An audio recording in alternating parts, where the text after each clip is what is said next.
Hi, this is John. Welcome to another video. Today I'm in the guided edit section of Photoshop Elements, and I want to show you a new guided edit which is under the Special Edits tab, and it's called Perfect Pet. So selecting Perfect Pet, I already have a image open in the photo bin, and you can see it's a lovely puppy, and we have this step-by-step guide. There's nothing really magic about this particular guided edit.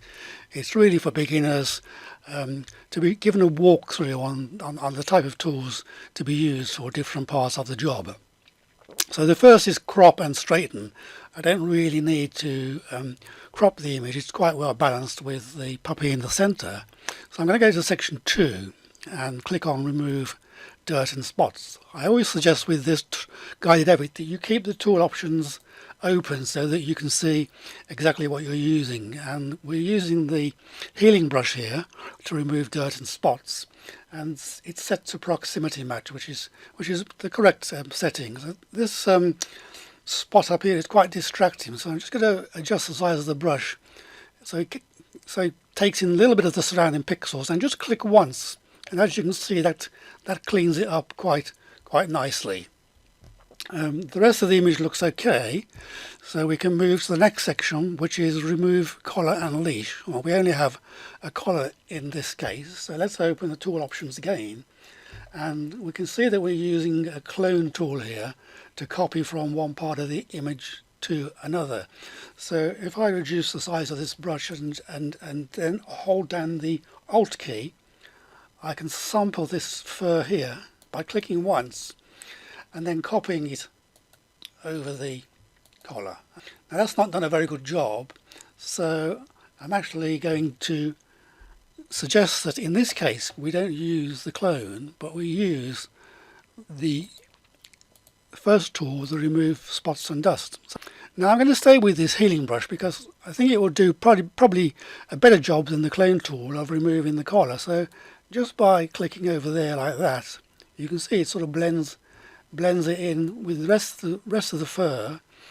It's picked up something extra there, so I'm going to press Ctrl Z and remove that, and just try and change from proximity match to content aware and see whether it does anything different. And that seems to be making a better job with content aware. Well, let's go right across the rest of this collar. Yeah, pretty good. And there, click again, and we've removed the whole collar. I mean, I am now going to go back to the clone, open the tool options, and I'm going to just click on this little bit of whiteness here by holding down the Alt key, and then just, you can see by positioning it like that, click again, and it just puts back a little bit of the white fur and blends in quite nicely. The next section is fix pet eye. There's nothing really to fix the pet eye. The eyes are fine in this particular case. So step 3 is subject and background. You can select subject, you can select background. In this case I'm happy with the way they are, but you can see that selecting subject, it does a pretty good job, and it gets most of the puppy into the selection. So if you did want to adjust the shadows or the highlights, you could do that. But in this case, I'm going to leave it as it is and go to select and deselect to remove those marching ants. I am going to go into this enhance section, and we have these 3 brushes: lighten, darken, and color cast removal. I'm going to choose the Lighten brush, and again open the tool options, and you can see that we're adjusting the highlights with this particular brush. So if I reduce the size of the brush and actually just click on the eyes and just brighten those eyes with just one click on each eye, and it gets some of the catch light there. I have a darken brush as well, and maybe just darken his nose a little bit, just to add some contrast. Just a few clicks is all it takes. Color cast is fine. I mean, it's only really if you have a poor white balance that you would need to use color cast. So that takes us down to the final section, section 5, which is the effects. And I usually like to use the Vignette Effect. It kind of acts like a spotlight and puts a darkness around the edges and brings the focus more onto the subject. Now the problem with this section is that you can only use one effect at a time. So if I wanted to sharpen, clicking on the sharpen button, it does sharpen the puppy quite well, but the vignette gets removed. So you've got to really decide whether you prefer the sharpen. You could also use autocorrect. Again, that changes the color balance somewhat. You could try blur. No, I don't like that at all. And we also have selective black and white, which again just makes the background black and white. That's a special effect. But I think I'm going to just stick with the vignette. I quite like that. It puts the focus on the puppy. And I can click next and then save.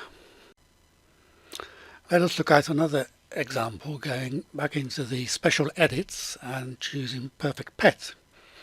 And I have this cat image open in the photo bin. We all know the cat's eyes shine in the dark when they catch a light source, and this kind of pet eye is sometimes found when using a camera flash.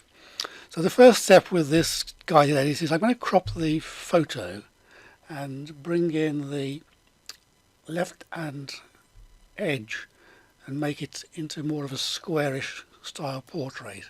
Don't need anything off the top or bottom or the right hand edge, so I think something like that is fine. Click the green check mark, and the next item is to remove dirt and spots, and as I recommend, opening the tool option so you can see what you're working on. You're working on proximity match, which is quite good for very close items, content aware you might use for a wider area. I'm going to just clean up these little distractions in the image and say just one single click, and you can see the software is making quite a good job of moving these specks or little twigs. So that's fine. I don't think we need to use any of the other tools here apart from going straight to pet eye, because there's obviously no collar or leash. And again, keeping the tool options open, we can see that we're using the pet eye tool, and we can adjust the eyes and the pupil radius, darken or lighten. So I'm going to just with the cross sign on the eye, just click once, and as you see, it gets darkened immediately. Click once on and the second eye gets darkened. So we can use the sliders to make them darker if we want to, or to make them lighter. I think something around about there is quite good. So we will leave it there and move on to step number 3. Now, I don't really want to change the background or the subject in this case. So I'm going to go straight to section 4, which is lighting and enhance. And I'm going to switch to enhance. And you'll see we have the lighten brush, the darken brush, and the color cast removal. Again, let's open the tool options panel so we can see what we're working on.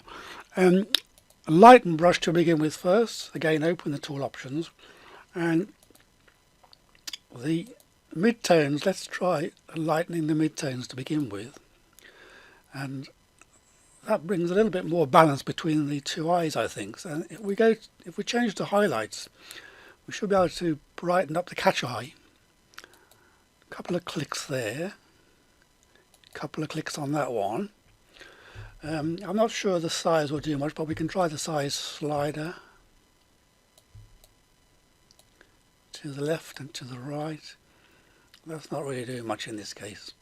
It's just altering the size of the brush, not the eyes, because we've changed to a different tool, as you've probably noticed. So let's leave it there. Darken brush. Maybe let's try just darkening this eye, add a bit more contrast. Darken this. Certainly the one eye is much different to the other, and we can't get them absolutely perfect. But I think for the purpose of this demo, that will do. So I'm going to move straight to effects, and one obvious thing to do in the effects is to add a vignette, and the vignette will actually put the focus on the cat, and it creates a nice darkening just around the edges, and it's almost like adding a spotlight to the photo. Now the problem is you can only use one of these effects, so if I were to click on sharpen, the cat gets sharpened but the vignette gets removed. So what I'm going to do is click next and go into expert and then back to guided on the top menu, and if I go into the basics tab, we do have a separate tool for vignette, so I can add back the vignette in this guided edit separately. So clicking on black again puts the vignette back, and again you have the intensity slider. You can remove it completely or have it set at about 50%, or the full vignette. I quite like the full vignette, and let's leave it there and save the photo. So we have the sharpened cat together with the vignette. Click next and save as. This final image is nice and sharp, so I'm going to go straight to the remove dirt and spots, which, as we know from the tool options, is the healing brush, and we have it set to proximity match. I'm going to just switch it to content aware because we got better results with content aware last time. Although having said that, I've just noticed a spot here on near the bottom right, so I'm going to switch back to proximity match just to remove that spot. One click will do it, and there we are. Now let's go to content aware and see if we can remove the harness. So I'm going to just drag along here like that and release the mouse. It does a pretty good job. I can see a little bit was left there. Just reduce the brush on one click and that gets rid of that. Probably keep the brush size as it is and click over here, and again this top part of the harness, and this, I think this content aware with the healing brush is making a pretty good job, and it's probably easier than using the clone tool as suggested under the remove collar and leash option. One final click here and I think that's done. So again, this is the new guided edit in Photoshop Elements, first introduced in Elements 2022. Hope you find this walkthrough useful. As I said at the beginning, most of this can be done in the expert mode. All the regular tools are available. So if you're experienced, that's probably how you would work. But for beginners, I think this is a good step-by-step guide, and I hope you like it. So that's all for now. See you next time, and bye.